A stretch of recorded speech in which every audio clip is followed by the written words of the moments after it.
Welcome to the J.R. Hendrick Texan Gentleman, the podcast that deals with the early life of J.R. Hendrick. This is a special episode. This is a special episode in memoriam of Betty Florence Sawyer, the late grandmother of James Hendrick Empowerment founder, James Hendrick, who died on November 18th, 1995. Hello, everybody. Today, I'm trying this in a different way. Hoping this works. Hope it does. Because I haven't think about it.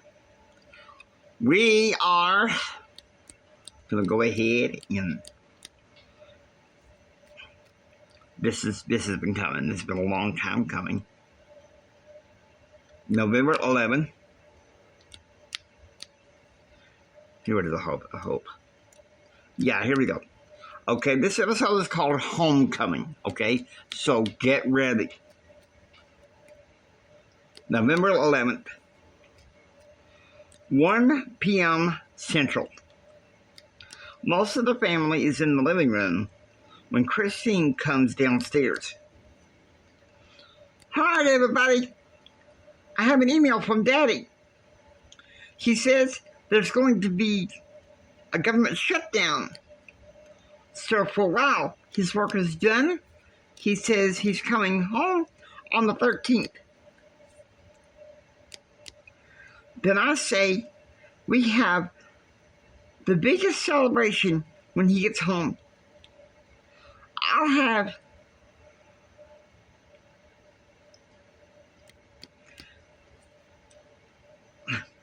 I'll have Mike Moore make some steak and spare ribs on the grill.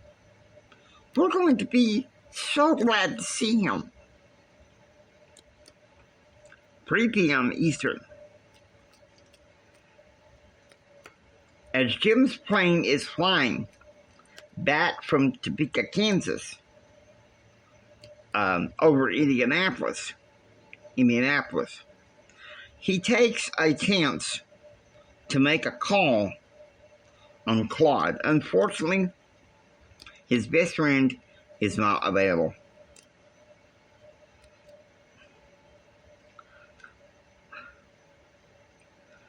Find some of the things besides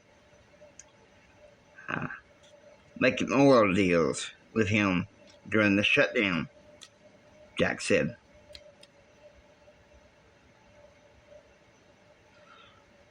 I'm not going to sit there around the ranch and watch Kyle complain.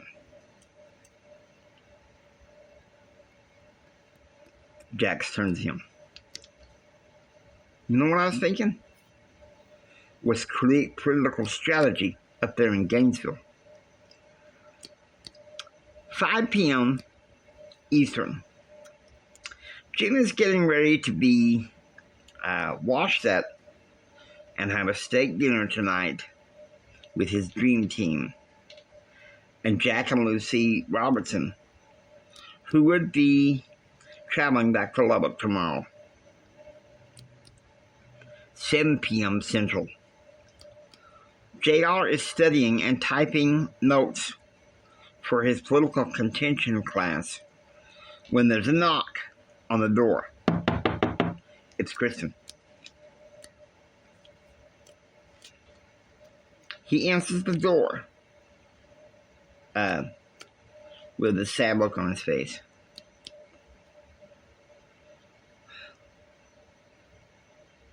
Come on, can't you just give me a smile? Kristen said. I'm seeing somebody. Kristen giggles. Come off it, JR. I just had a little talk over the phone. And that connection of mine that happens to know Jim Bob Horton. Anyway, this guy connected to Horton, but also had a thing for her. Say the boys around Reese Prep School are saying the following slogan back in the day about her: love her, kiss her, miss her. Damn, what do you want? She puts an arm around him. I want you to stop being so cold. Connie Durkins, who happens to be in my dorm, told me all about Jennifer Bowers and what she did to you. I get that. But chasing Karen was never the answer. Stoney knocked on the door, and Jada let him in. Kristen's right, man. She never really loved you. The only best thing you can do is move on. 9 p.m. Eastern. Jim comes back from the steak dinner, slightly inebriated, causing Jack Robertson to help him to the downstairs lounge to get some sleep.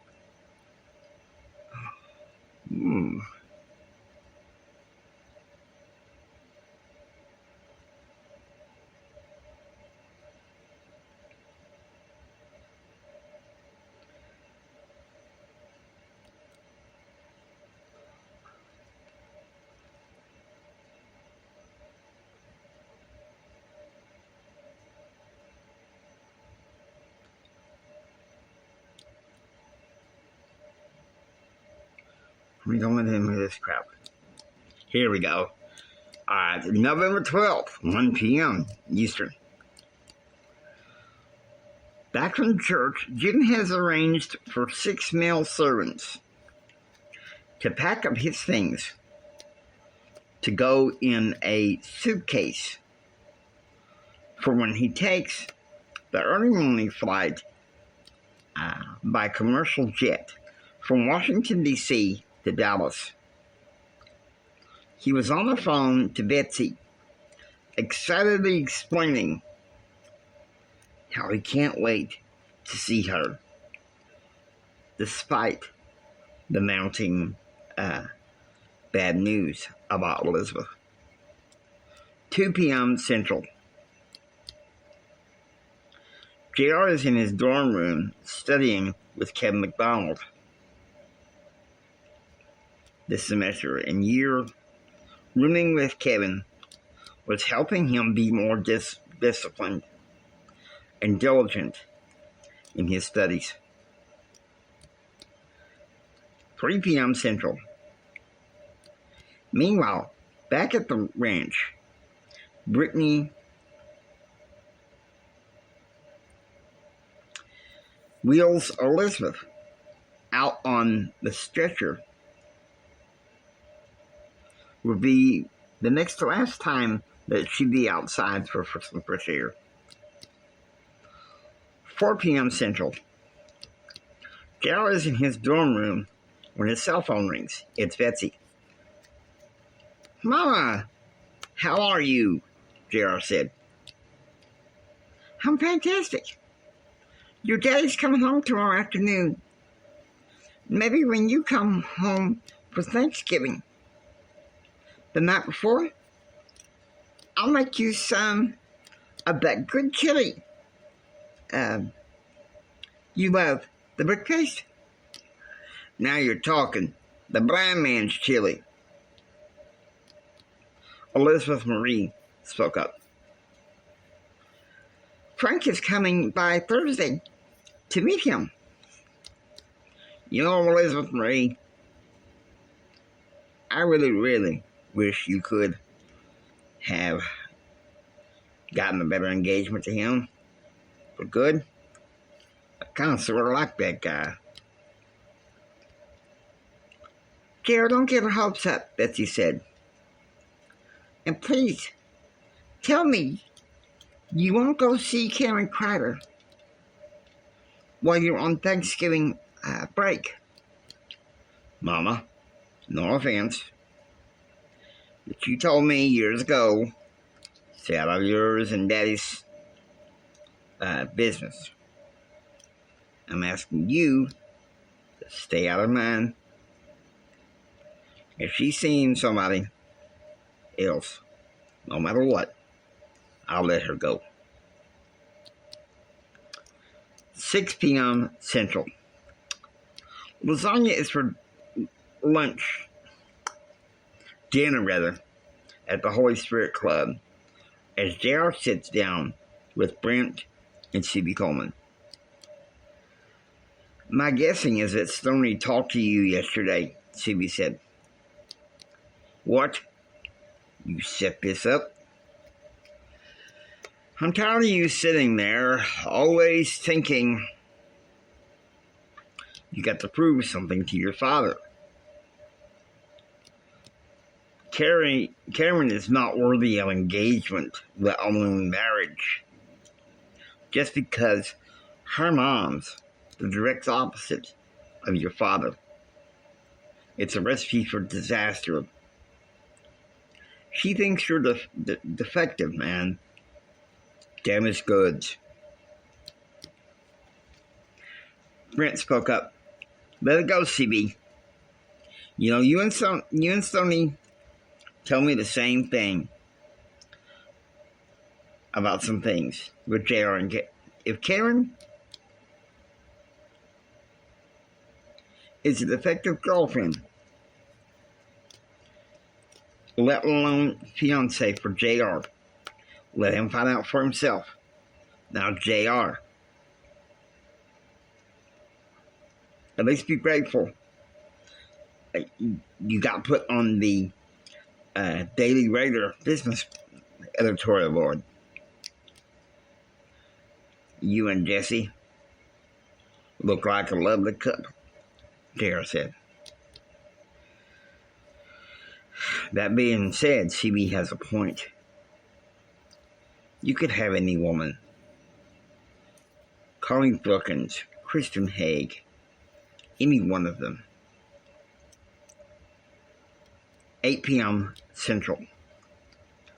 JR is lonely and weighed down by his troubles, so he goes out to the Texas Tech Fountain by Sneed Hall to pray to the Lord.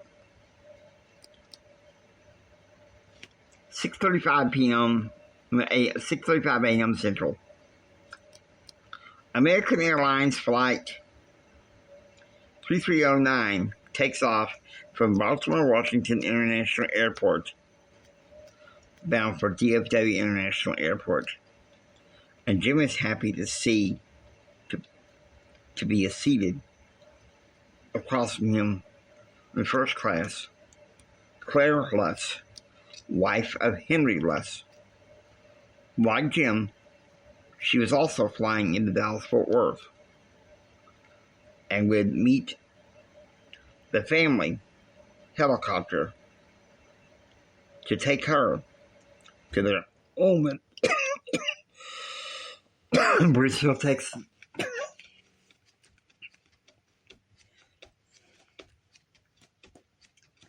9 a.m. Central. Meanwhile, back at the ranch, everything is being prepared. The master's bedroom is being stripped and the sheets cleaned and replaced. Crews are working downstairs to clean and shampoo the carpets. A group of male servants are getting ready to cook on the grill. 11 a.m. Central. In political communications class, JR learned that he makes a 91 on his exam graded by the TA.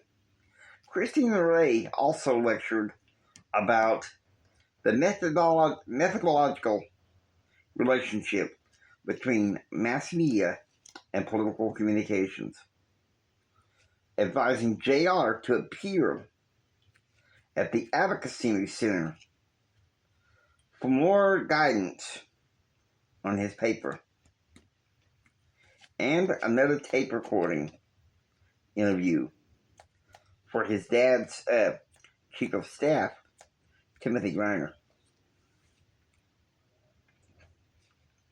1 p.m. Central. Meanwhile, back at the ranch, the helicopter lands and Mike Fields grab Jim's bags as Betsy rushes out to hold her husband. "Jim," she said happily, running into her husband's arms. "Oh, Jim, you don't know how much I missed you." "Let's get inside," Jim said. "I can smell that meat cooking miles away. But I got to get to that pit now." 3 p.m. Central. JR is at the library studying with Kevin McDonald. He has given an assignment to write a brief sketch of a speech he would give on persuasion of judicial reform. 5 p.m. Central. Kyle pulls into the drive and is glad to see his father. And they sit there and have a nice barbecue outside on the patio. It was going to be one of their last warm days for quite a while, because snow and rain was going to be taking place. 7 p.m. J.R. and Kevin are having dinner at McDonald's. J.R. gets a Big Mac, large fries, and a Sprite. Okay.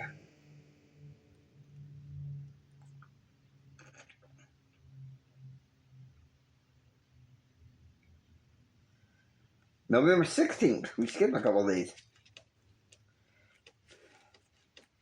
8 a.m. Central.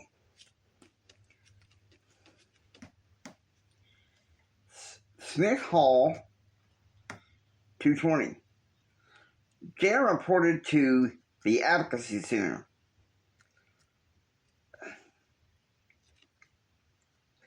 The assignment by Christine Hague was to present the problem behind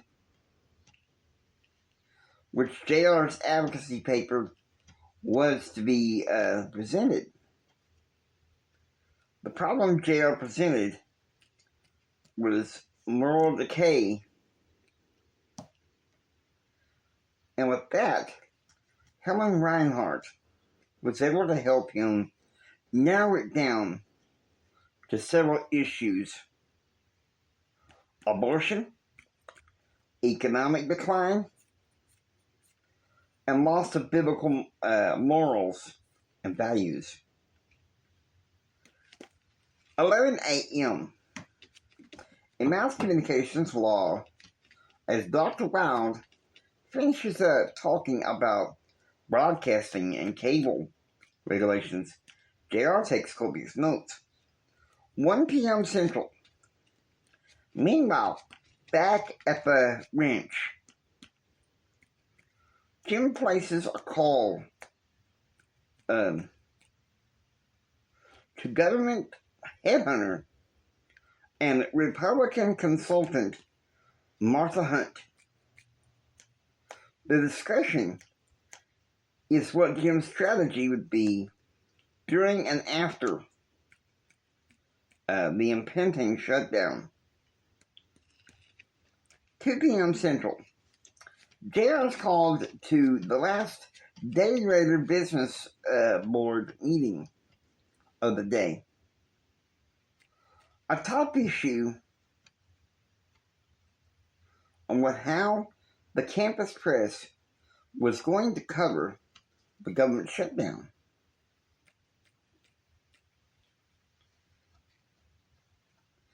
JR knew that Dr. Kinghorn would be delivering a lecture at noon on Friday, as Dr. Harmon had delivered one at the Texas Tech Student Union today.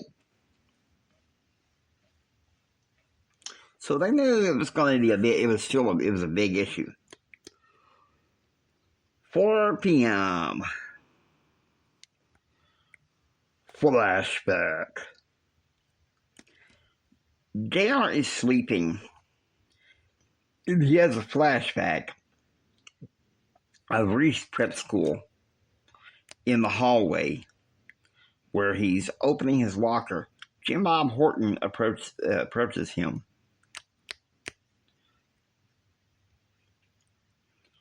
"You okay, JR?" he asked.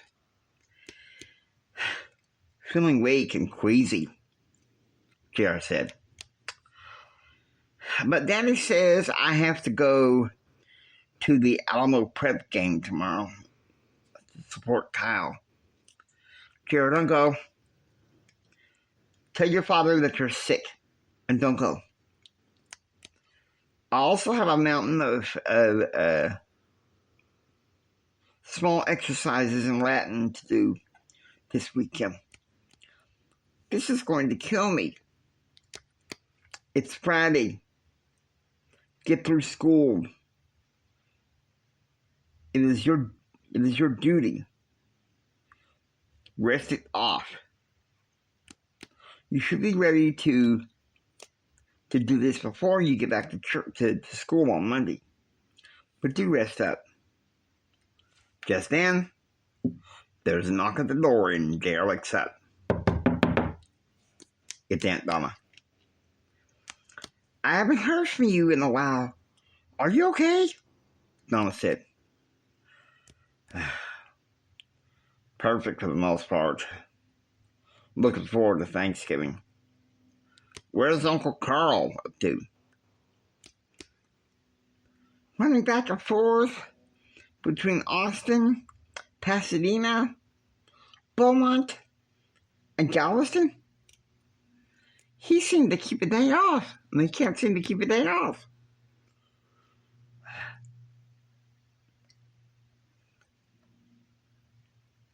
"Please tell me he's gonna..." "Dad wants to know where you're gonna go there for Thanksgiving." "Grandma Mary already talked to him Monday. We'll be there." 6 p.m. In political analysis class, substituting for Dr. Kinghorn was, who was presenting at Princeton, is political science professor Nelson Demetrius, chairman of the Department of Political Science. He's lecturing about Pearson's R and heterogeneous bivariate analysis.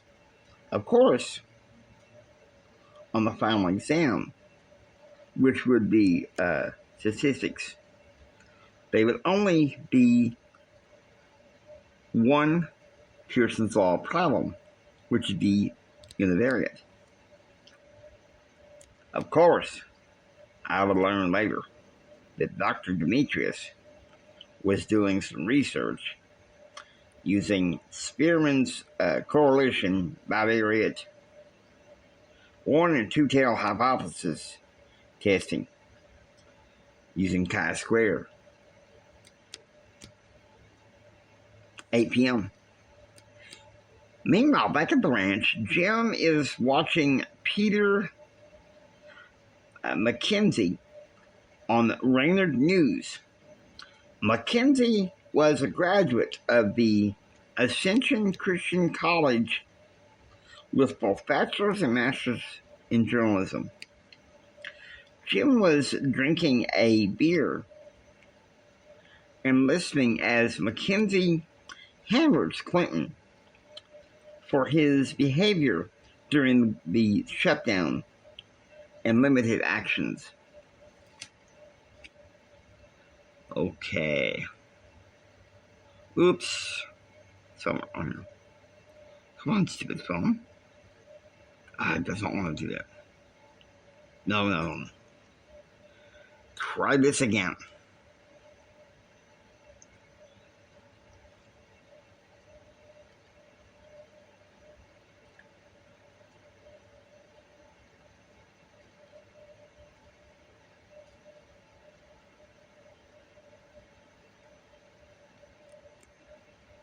Here we go. Last leg here. November 17th, 5 p.m. JR had tried to invite his Spirit Club friends to the dorm for pizza party, but all of them had special projects or prior obligations. C.B. Coleman said he would meet him after lunch on Sunday to help him with his last public affairs speech on judicial reform. JR was sitting at his desk, mowed over and hunched over when, unbeknownst to him, Connie and Brent Clark asked Kristen Hague to come to his dorm room. She knocked on the door.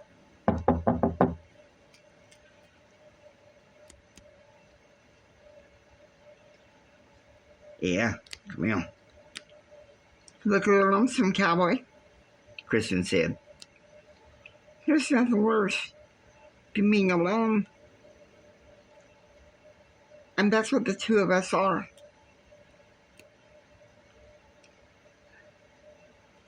I remember when I met you back in '88. You switched from Pepsi to Dr. Pepper.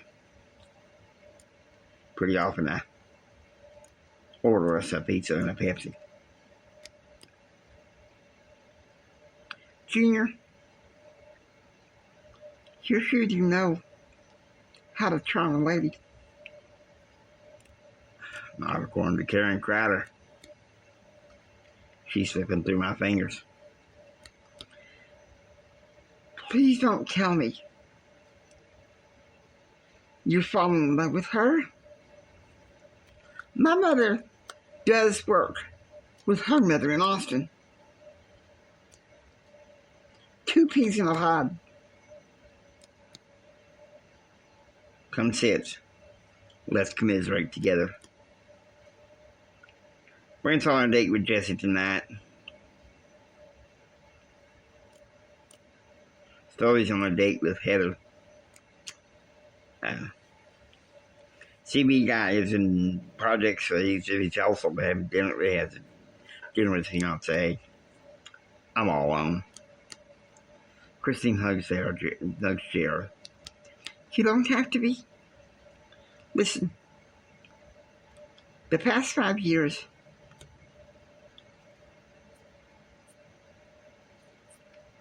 I've seen things. Hollywood latched on to you. It's too late. Because she was in your father's power grab. And then, just when you knew her, she's gone. Carolyn latches onto you when she can't find nobody else. And when she finds somebody else, bye-bye. You thought you deserved somebody better, Junior. We both do. 7 p.m. Betsy is sitting in the living room when Dr. Theodore comes downstairs. Mrs. Hendrick, based on her vitals, we've done all we can for her. We're down to a few hours now. We have her sedated for a little while.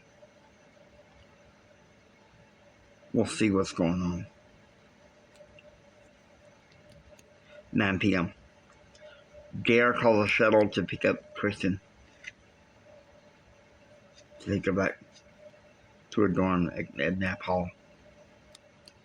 He then goes back into his room, his dorm room, sitting, sensing something very wrong.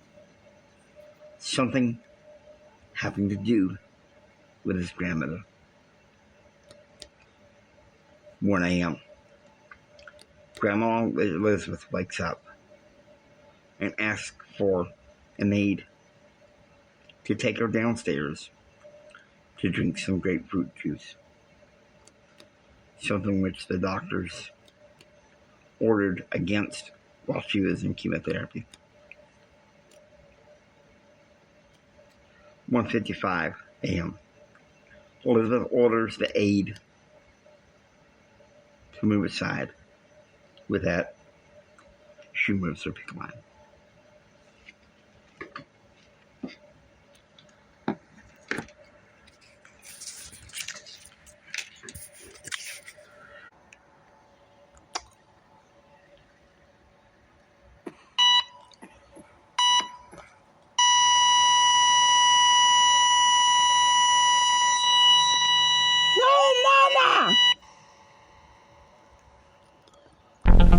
Hope you enjoy. Hope you enjoy listening to the J.R. Hendrick Texan Gentleman. If you like what you hear, please subscribe. And I want you to become a part of the adventure. This is the James Hendrick Empowerment Network saying until next time, get ready for the rest of the story. It's a lot more somber from here.